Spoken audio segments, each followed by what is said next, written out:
இந்த ஒரு விஷயத்த சத்தியமா எதிர்பார்க்கல. எந்த ஒரு இந்தியன் ஃபேன்ஸும் எதிர்பார்த்திருக்க மாட்டாங்க அப்படின்னு தான் சொல்லணும். ஸ்ரேயாஸ் ஐயர் அண்ட் இஷான் கிஷனுக்கு பிசிசிஐ கான்ட்ராக்ட் அப்படிங்கிறது மறுக்கப்பட்டிருக்குங்க. ஸோ ஆக்சுவலா என்ன ரீசன் சொல்றாங்க அப்படின்னா, ரஞ்சி கோப்பை விளையாண்டாதான் நீங்க பிசிசிஐ கான்ட்ராக்ட் குள்ள வர முடியும். ஸ்ரேயாஸ் ஐயர் இன்ஜுரின்னு சொல்லிட்டு பொய் சொல்லிட்டு தான் ரஞ்சி கோப்பை விளையாடாம இருந்திருக்காருன்னு சொல்றாங்க. ஆக்சுவலா அவர் இப்ப விளையாண்டு இருக்காரு. உண்மையாலுமே அவருக்கு உடம்பு சரியில்லைங்கிற மாதிரி தான் தகவல் சொல்லுது. ஸோ பிசிசிஐ சொல்றது நியாயமா இல்ல மத்தவங்க சொல்றது நியாயமா அப்படிங்கறத நம்மளால சொல்லவே முடியல.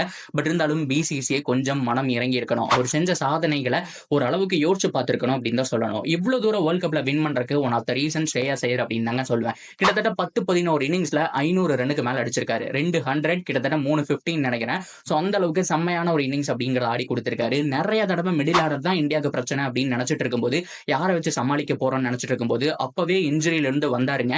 ஐபிஎல் கூட ஸ்கிப் பண்ணிட்டு வேர்ல்ட் கப்புக்காக முன் வந்த மனுஷனை இப்படி ஒதுக்குறது நியாயமா இல்ல அப்படிங்கிறது என்னுடைய கருத்து.